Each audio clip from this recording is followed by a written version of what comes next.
To start, how much fun is it for a weekend like this to have someone like Simone and also so many other former Lynx back here and just to, celebrate her career? The energy that you get from this is pretty incredible. Just seeing them and how happy they are and proud they are of, being back here. When they were doing this, when they were in the practices and they were going through the drills, I, as being older and out of it, could see a time that they, but at that time they couldn't see that. But seeing them coming back and the feelings, hopefully, that they have, I know that the feelings of, being in practice and me driving them, I'm sure that's a feeling that still has stayed with them. But I hope also with that there's an appreciation for kind of what we accomplished, and sometimes when the person, when you're in it and they're pushing you to be your best, you don't always love it. But when you look back on it, you kind of go, man, I needed that. I'm glad I had that. But I think just the energy, and I think for the players, our current players, to see it, feel it, touch it, I think all that's incredible. Really proud of our franchise. How does it feel to be the Cheryl Reeve coaching tree? I mean, is there? It's like in some unlikely places. In some unlikely places. Did not see that for Simone. Simone just wanted to buy a lottery ticket and win it and not do anything else. So I guess she hasn't won that lottery. And I mean, she always told me not no, but hell no with regard to coaching. And I said, that means you're going to coach. That's usually what happens. The unsuspecting one that I always felt like if she wanted to do it, that would be really good, would be Rebecca Brunson. All of us kind of said, okay, Lindsay Whalen might do this. I wasn't as familiar with Tamika, but obviously Tamika, not my tree, but her coaching as well. Same for Katie Smith. I think for Rebecca Brunson, she was just always somebody that I just thought I counted on her so heavily to quickly diagnose a situation for what it was. She didn't waste words. Bishop Beebe, she's just so good. And so, her ability to kind of be in the space and diving into analytics, those are things I never thought that she would love as much as she loves now. And it makes me super happy.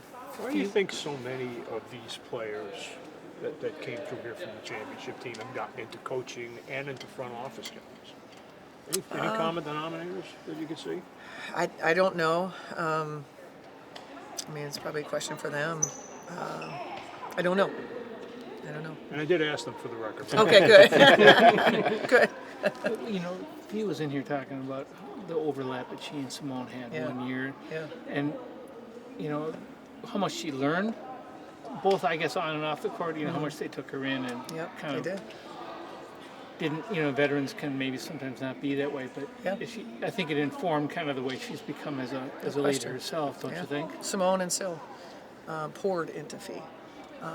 Like instantly, they knew she was next, and she was the budding star that was like them in that the greatest thing about our franchise and our dynasty and those players was we had some of the most humble superstars, and that's what made it special, right? That they just had so much respect for each other. They truly didn't care who get the credit. A lot of people say that, but to do it year over year over year over year, sometimes a disease of me gets to you, and it just didn't happen for that group. And so I think, they recognized in Fee that same superstar, and they just poured into her. And Fee's a great listener, as we know, and so a lot of credit goes to Simone and Sil. But I mean, as a coach, having coached both players, I mean, they're very different players, very different people, obviously. But can you see maybe the impact they had on her?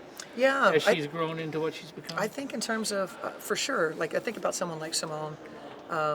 She was in the league for 5 years before our staff got here, and I saw her from afar, and then to actually be up close and personal. And there was a lot of teaching and a lot of conversations about what it means to be great. Simone desperately wanted to go to an all-star game without what she would call a big old L on her head. That she'd show up as an all-star, but she wanted it to be different, right? Mm-hmm. And so we kind of had, somebody who was very willing to kind of go, okay, what does it take? What do I need to do? And so I think the journey of being a great player is one that Simone lived with us, and she was able to then interpret those things to Fee. Okay, this is what you should expect. This is what Reeve's going to want you to do. This is how you got to lead. This is because Simone just lived all of it. And she soaked it right Absolutely. I mean, Fee, that's what Fee does. There's never a time that you say anything to Fee where she has any ounce of an objection.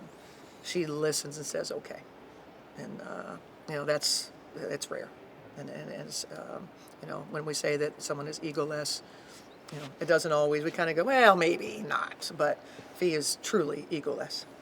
Related to being able to see this time for them, kind of like during their career, you're in the rare spot where you've gotten to see all of those banners go up, and now you get to see the Hall of Fame stamp added to it. I know tomorrow is another day at the office in the sense it's a game that you want to win, need to win.